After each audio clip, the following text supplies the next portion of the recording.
to governance, it probably would have somebody who may be, overseeing, the financial activities, but they probably would hold the title of CFO, but they would be somebody on the board who would oversee kind of like the finance. And again, it would be probably you'd be using,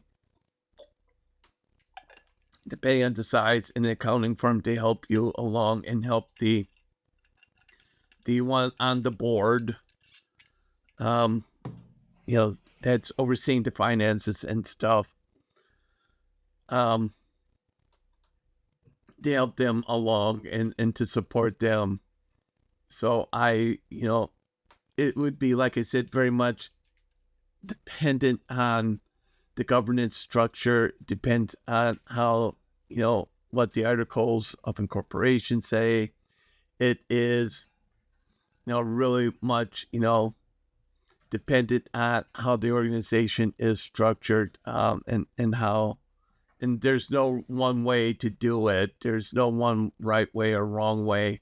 There's a lot of variations, and it just really depends on the company and the type of structure and governance structure they decide to use. And I would, like I said, I think,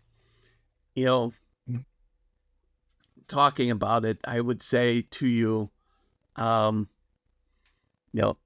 you would always have somebody in the business doing some type, regardless of, if you probably hit about 20, you probably would have somebody internally doing some type of financial advising in there. If it's like to the day-to-day operations, oversight of budgets or something, you would probably have someone doing something, and then doing a bit of outsourcing too.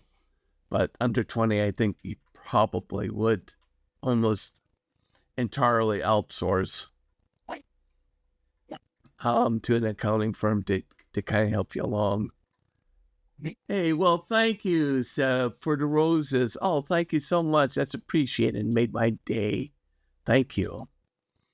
So, yes. So, it's a good question. Oh, well, thank you, Seb, for the hand heart. Oh, that's amazing. Thank you. Oh, thank you so much. Money gun. Oh, wow. Thank you. That's totally unexpected. Totally unexpected. Thank you so much. Thank you. So yes, and that's one thing I really haven't, and that's for the roses. Thank you, Seb. Oh, that's amazing. Thank you.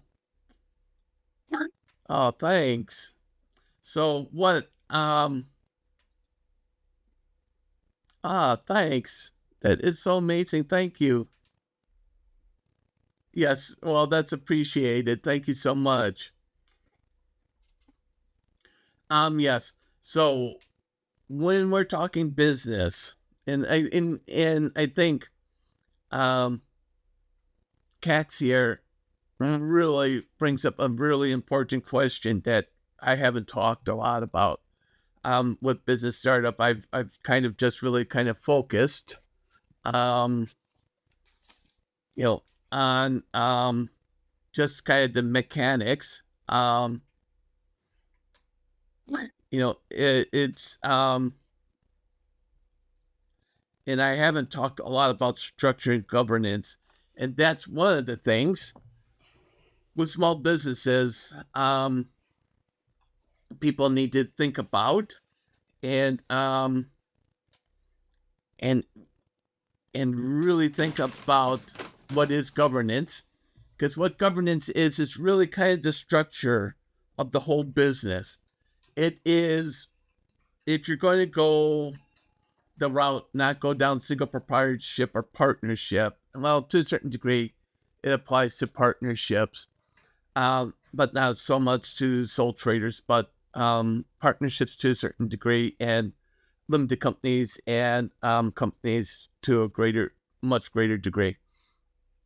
And governance is really kind of this way of, separating how the board operates versus how the business handles its day-to-day operations. So what goes to the board, what can be handled within the organization.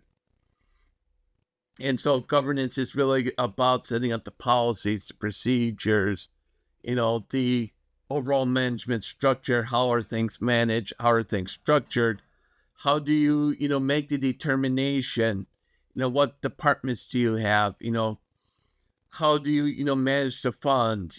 What can be approved in the organization? What can be approved in that organization? In the way of funding, what can, be purchased, who can have the authority to make a purchase decision.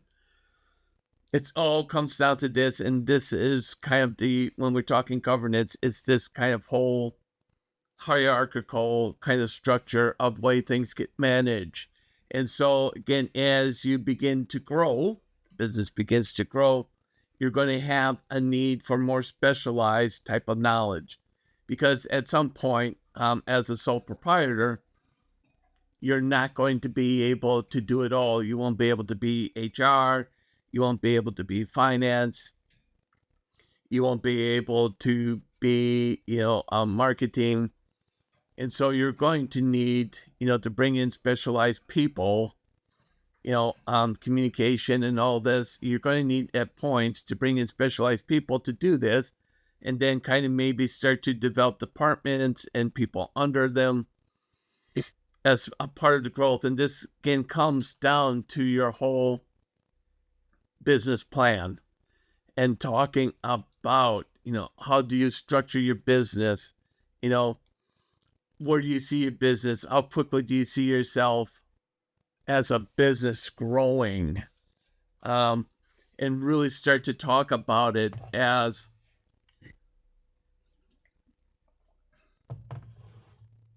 Yes, it does, because governance is really, it's kind of whole hierarchical approach.